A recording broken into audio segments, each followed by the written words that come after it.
Hold up.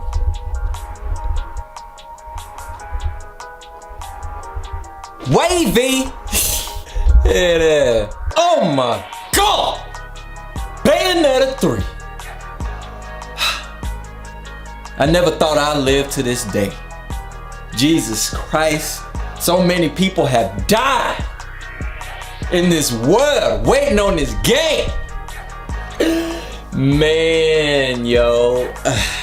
I can't believe this shit, dog. Dude, you guys have no idea. Before I even had a YouTube channel, like, I was so diligent into this fucking Bayonetta franchise. Like, it's ridiculous. Nintendo knocked it out of the park at this year's VGAs. Honestly, this VGA was better than fucking E3.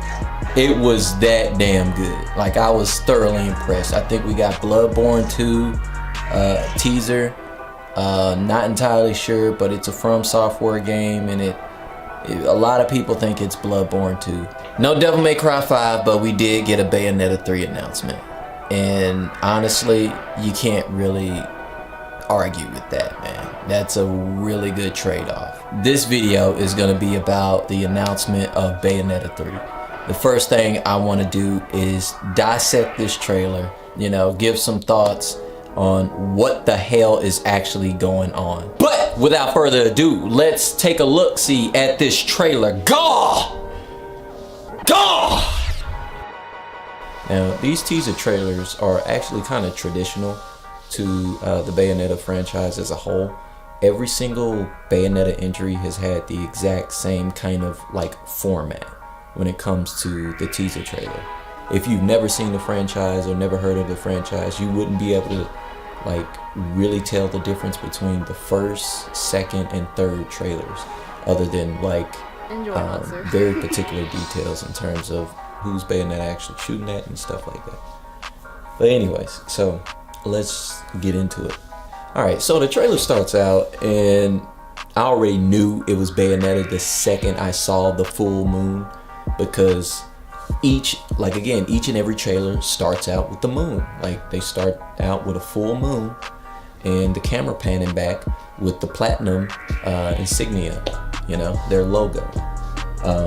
This one, however, it starts out with the full moon and everything just goes red, you know, and you can see the ribbon from Bayonetta's original character design, her original outfit. She had like kind of like this cone-shaped hairdo. You can see the ribbon flailing in the wind or whatever.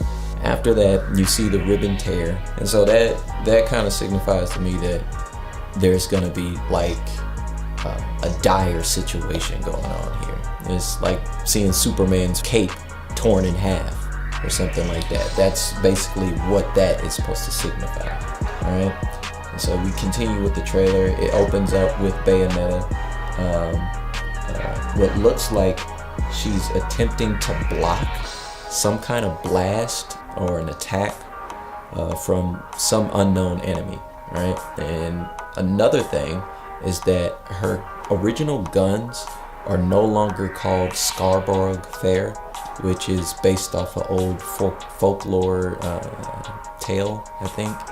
So anyways, they're now called Whittingham Fair, which is also based off another old song.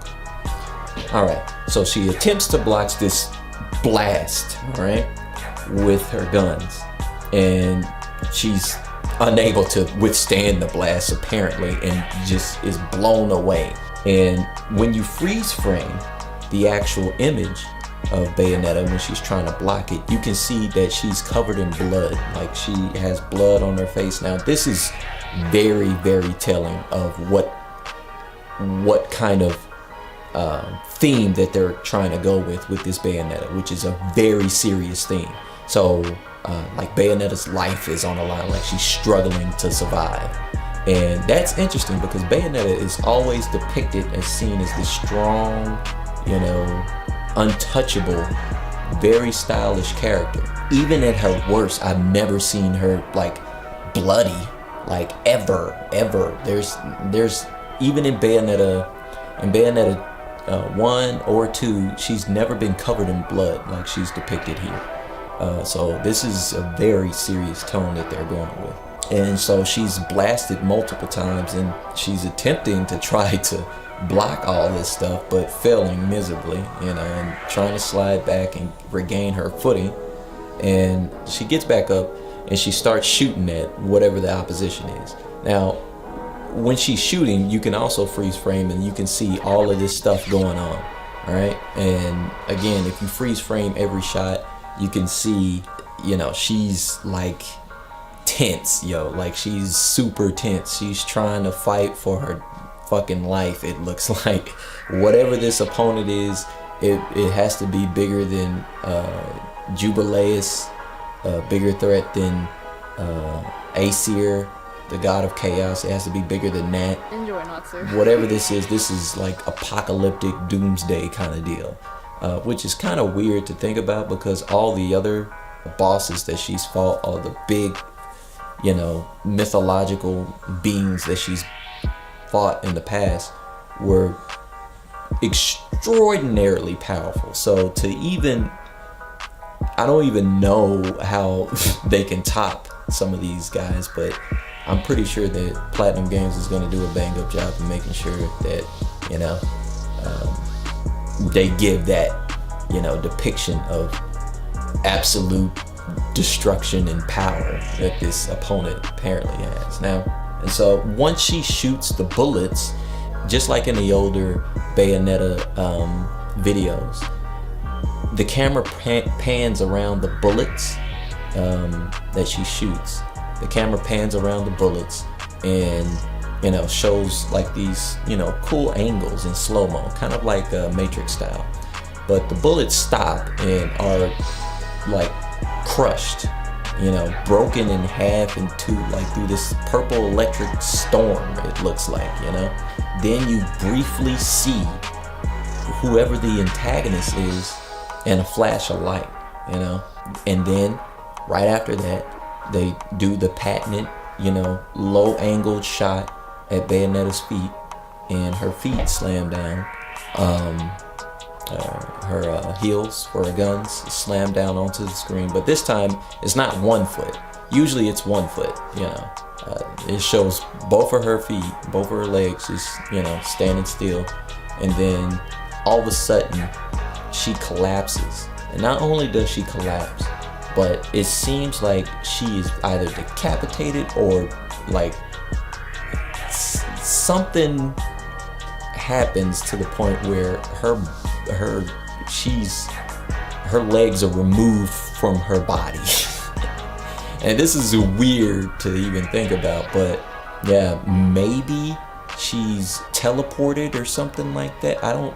Or disintegrated, I don't know, but it looks like a very strange kind of doll legs dropping or something, and you can see kind of like a purple energy coming off of her, the ends of her legs, and very ominous, almost as if Bayonetta dies or something. So they're going with a very serious tone this go around, man.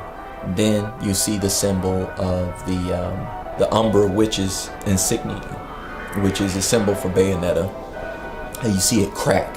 Another foreshadowing to like drastic shit is going down, yo. Like, this is not normal. And it's crazy because Bayonetta 2 went for a serious tone too. Bayonetta 2 went for like Bayonetta's friend is in trouble and she has to save her. That was a kind of like out of her element. A lot of emotional pull from Bayonetta this time around, and so that in itself was kind of like a leap forward in terms of her character. This go around, it's all about her and her being pushed to the edge. It looks like, which is kind of crazy. So to get some details on this, I'm going to be following this every single day leading up to the game's release. Any information, any news, I will be going over it. Bayonetta is one of my favorite franchises ever, along with the Devil May Cry series. We didn't get any Devil May Cry 5 news at PSX or the VGAs, which is cool. We didn't get anything at the VGAs, but Devil May Cry is basically Bayonetta. Bayonetta is like the successor to Devil May Cry. So if we couldn't get Devil May Cry 5, but we got Bayonetta 3 instead, I'm happy with that, man. Can't complain.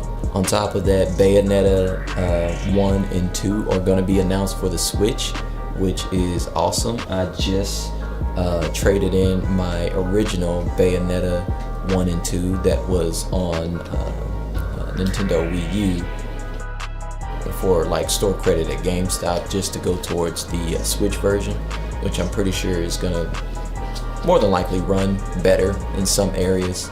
It's probably going to be cool, and also it's going to be on the go, so can't complain with that. As you can see, I had the I was able to get the first print edition. They also have a special edition for exclusive to Japan and the UK. So the UK has a special edition, and I believe Japan has a Infinite Climax edition.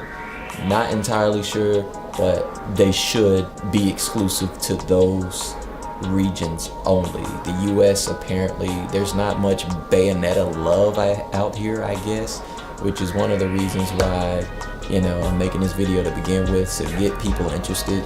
Check it out. Damn good game.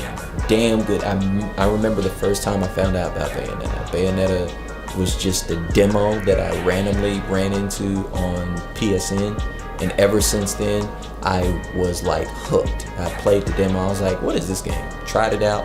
This is phenomenal. Like, why isn't anyone talking about this game? So ever since then, I've been a huge fan. I even got the so yeah, this is the Infinite Climax edition on the original Xbox. I was lucky enough to find a guy that was selling this. I'm gonna say this is the Australian ESRB. Not entirely sure, because I think the UK has a different kind of structure there. And I got this so long ago I can't remember. Basically, when I got that, it also came with this thing. This little puppy here. This is actually a look, it's all dusty and crap. Look at that. Jesus. Yeah, I see. Hold on. Let me see. Can you see that? You guys see that? No? It's a lot of dust. Anyways, this is kind of like a replica of the Scarborough Fair gun that Bayonetta has. And you got this if you pre-ordered it exclusively in Australia. This is only for the people that pre-ordered it though. It's pretty cool. I opened it up just to check it out and look at it, but I opened it up once just to look at it, and then after that put it back in its case, and that's the last time I seen it. And that was like, I would say about almost 10 years ago. So it was a while ago. I would say about 5-7 years ago. So this puppy has been around for a minute. If you are able to, if you have a Wii U, or if you just have an Xbox, Bayonetta 1 is actually available on PC for some of the PC players out there. You can check it out. I think it's like $15 on Steam. But as always, you know, like, comment, subscribe, share. You can follow me on Twitter, or you can add me on Facebook. I'm also on Instagram as well. And I think those are the primary 3 social media outlets that I'm on right now.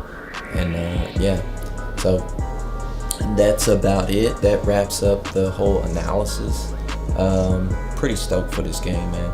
Pretty stoked. I think it's gonna be phenomenal.